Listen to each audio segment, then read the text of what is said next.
जैसा कि आपको पता है कि पिछले कितने दिनों से हमारे डेयरी पेज पे फ्री जोन और मेल एंड के हवाले से वीडियो आ रही और मे भी ये वीडियो देखने के बाद बहुत से तो दोस्त हैं हमारे, तो काम कर रहे हैं हमारी मुतलका फील्ड के, वो नाराज़ भी हो जाए। फ्री जोन की वीज़ा अप्रूवल अच्छी है या मेल एंड की वीज़ा अप्रूवल से अच्छी जा रही है?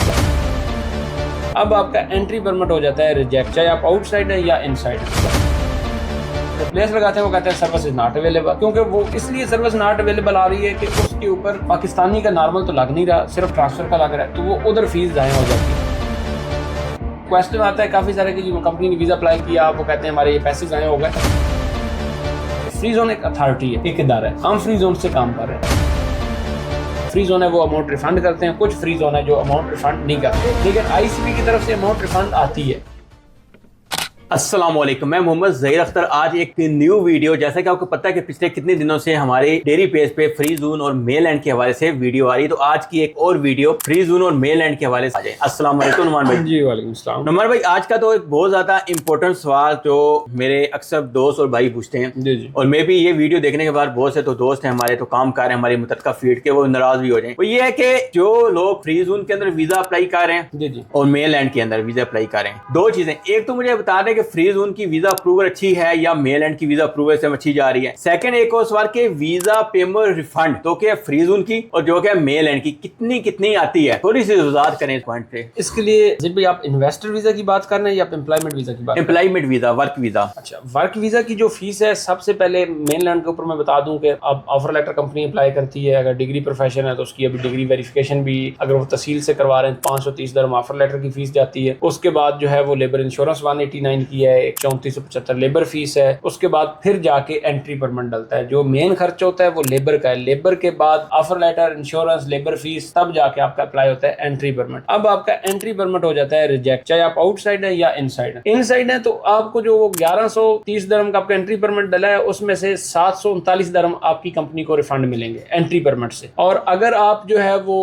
आउटसाइड है तो उसकी फीस 525 है, उसमें से कंपनी को सिर्फ 87 दरहम रिफंड मिलेंगे। बाकी जो है 69 है या 87 है, ये अमाउंट रिफंड आएगी अगर आप आउटसाइड है। तो ये एंट्री परमिट की बात कर रहा हूँ। अब आ गया हम लेबर में। जो लेबर की उन्होंने फीस आपकी पे की है 3500 समथिंग, वो दूसरे बंदे के ऊपर ट्रांसफर कर सकती है कंपनी। वो जो आपकी ऑफर लेटर की फीस है वो भी, इंश्योरेंस की भी और लेबर फीस भी, क्योंकि जो न्यू बंदा है उसकी ऑफर लेटर की फीस नहीं आएगी, इसलिए मैं कह रहा हूँ कि वो ऑफर लेटर की फीस भी वो आपकी दूसरी बंदे के ऊपर सारी ट्रांसफर हो जाएगी। यहाँ पे एक इशू और आता है कि कुछ बंदे, जैसे कि आपका प्रोफेशन लगा हुआ है डिग्री वाला, तो कंपनी को अगला बंदा भी डिग्री वाला अरेंज करना पड़ेगा। आपका प्रोफेशन लगा हुआ है लो, तो अगले बंदे का भी लो प्रोफेशन। अब मसला ये होता है कि अब एक आपकी कंपनी ने डाल दिया ड्राइवर का वीजा, अब ड्राइवर के ऊपर ड्राइवर की रिप्लेस नहीं लगेगी। क्यों नहीं लगेगी? क्योंकि ड्राइवर के वीजे तो क्लोज है, जो लो प्रोफेशन पाकिस्तानियों के हैं वो तो क्लोज है, उसके ऊपर वो ट्रांसफर वीजा डाल सकते हैं। तो अब जो वीजा ट्रांसफर डलता है उसके ऊपर रिप्लेस नहीं लगती, क्योंकि जब वो वीजा रिप्लेस लगाते हैं वो कहते हैं सर्विस इज नॉट अवेलेबल। और क्योंकि वो इसलिए सर्विस नॉट अवेलेबल आ रही है कि उसके ऊपर पाकिस्तानी का नॉर्मल तो लग नहीं रहा, सिर्फ ट्रांसफर का लग रहा है, तो वो उधर फीस ज़ाया हो जाती है। जो डिग्री प्रोफेशन है वो रिप्लेस लग जाते हैं। अभी क्वेश्चन आता है काफी सारे कि कंपनी ने वीजा अप्लाई किया, वो कहते हैं हमारे ये पैसे ज़ाया हो गए। तो फिलहाल वाकया ज़ाया हो रहे हैं लोगों का, इसलिए कि लो प्रोफेशन लगा होता है। अब जैसे सेल ऑफिसर है तो वो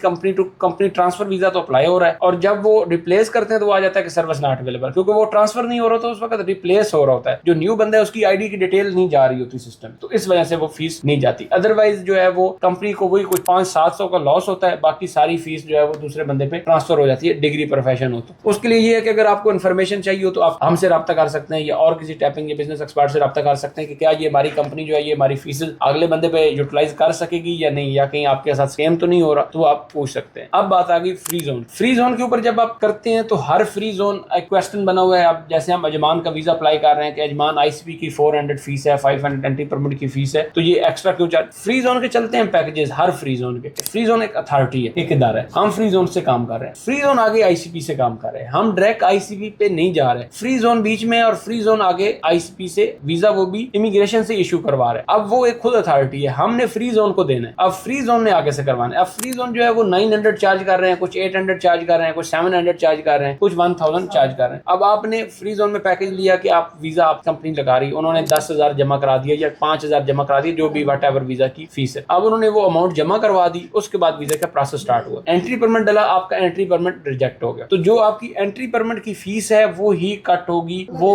उसमें से उनको जो रिफंड होता है फ्री जोन है वो अमाउंट रिफंड करते हैं, कुछ फ्री जोन है जो अमाउंट रिफंड नहीं करते। लेकिन आईसीपी की तरफ से अमाउंट रिफंड आती है, लेकिन आगे वो फ्री जोन की पॉलिसी के ऊपर है कि वो किस फ्री जोन में अप्लाई हो रहा है। लेकिन ये है कि आपकी 7,000 या 8,000 अमाउंट नहीं डूबती, फ्री जोन में सिर्फ आपकी अमाउंट डूबती है ज्यादा से ज्यादा 8 से 900 दरम। अगर वो भी अगर आपको कम वहां पे फ्री जोन रिफंड नहीं करता तो 800 से 900 दरम रिफंड होता है, बाकी सारी अमाउंट जो है वो या तो रिफंड हो जाती है या दूसरे बंदे के ऊपर ट्रांसफर हो जाती है। जो मेन लैंड में फिर भी आपको थोड़ा सा होता है कि जी ये इतनी अमाउंट हमारी है, रिप्लेस लगेगी नहीं लगेगी, वो भी डिग्री प्रोफेशन हो तो कोई मसला नहीं होता, वो तो नॉर्मली न्यू डिग्री वाले के ऊपर ट्रांसफर हो जाती है। लेकिन फ्री जोन में सिर्फ आपकी एंट्री परमिट की अमाउंट जाया जाती है। अभी आपने स्टार्टिंग में बोला था कि वर्क वीजा या पार्टनर या इन्वेस्टर, अभी पार्टनर इन्वेस्टर की थोड़ी वजाहत कर दें फ्री जोन और मेल एंड सी वीडियो में। जी देखें, लाइसेंस बनता है इकोनॉमिक्स डिपार्टमेंट से, वीजा मिलता है इमिग्रेशन से, दोनों डिपार्टमेंट अलग हैं, उसका उसके साथ कोई ताल्लुक नहीं है। जब लाइसेंस आपका बन गया, वीजा रिजेक्ट हो गया तो लाइसेंस की अमाउंट आपको रिफंड नहीं होगी। उसका ये होता है कि आप कोई न्यू बायर देखें, कोई न्यू जो कंपनी बना रहे हो या जो बिजनेस कंसल्टेंट से बनवाया उससे रिक्वेस्ट करें, कोई न्यू बंदा कंपनी लेने वाला हो या बनवाने आए तो वो कंपनी उसके नाम पे ट्रांसफर कर दे, तो जो कॉस्ट कुछ आपकी जाया होगी कुछ ना कुछ आपको वापस आ जाएगा। बाकी ये होता है कि उस लाइसेंस की अमाउंट कोई रिफंड नहीं आती। जब लाइसेंस इशू हो गया तो समझ लें कि आपने वो अवेल कर लिया, आगे आपने वीजा डाला, वीजा रिजेक्ट होता है इमिग्रेशन से। शारजा में ये बेनिफिट्स है कि शारजा आपको सिक्योरिटी अप्रूवल दे रहा है, शारजा ये बाकी जितनी भी स्टेट्स हैं वहां पे आप सिक्योरिटी अप्रूवल में तकरीबन 99% तक या 95-7 तक आपका वीजा क्लियर हो जाता है। सिक्योरिटी अप्रूवल अप्रूव हो जाए, 200 दरम उसकी फीस है। पहले वहां पे वो भी काफी सारे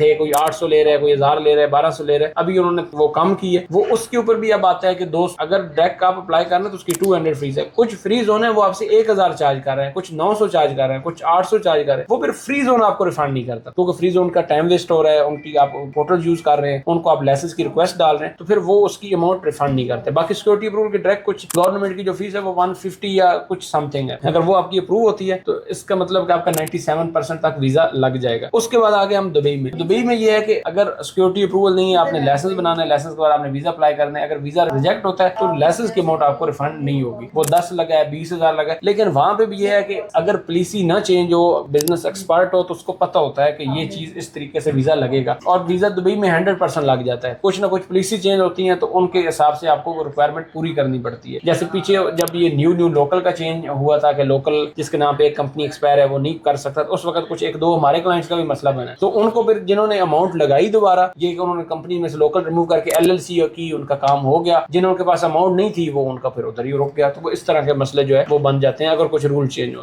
तो आपका वीजा रिजेक्ट हो जाता है तो आपको क्लियर हो गया होगा कि आपको मेल एंड और फ्री जोन में क्या रिफंड मिलेगा और क्या रिफंड नहीं मिलेगा। मे भी इस वीडियो से कुछ लोग नाराज हो जाएं, लेकिन हकायक से बाखबर करना मेरा मकसद है आपको और बताना। बाकी पहले भी बोला, काम आप हमसे करवाएं या ना करवाएं आपकी मर्जी है, लेकिन हकीकत आपको एक एक बताई जाएगी। मर्जी है आपकी, आप क्या करते हैं ताकि किसी के हाथों से आप स्कैम का शिकार ना हो सके। मिलते हैं नेक्स्ट वीडियो में, और नेक्स्ट इंशाल्लाह कल भी एक और मजीद हमारा आने वाला है जिसके अंदर फ्री जोन और मेल एंड के हवाले से आपको मजीद डिटेल दी जाएगी।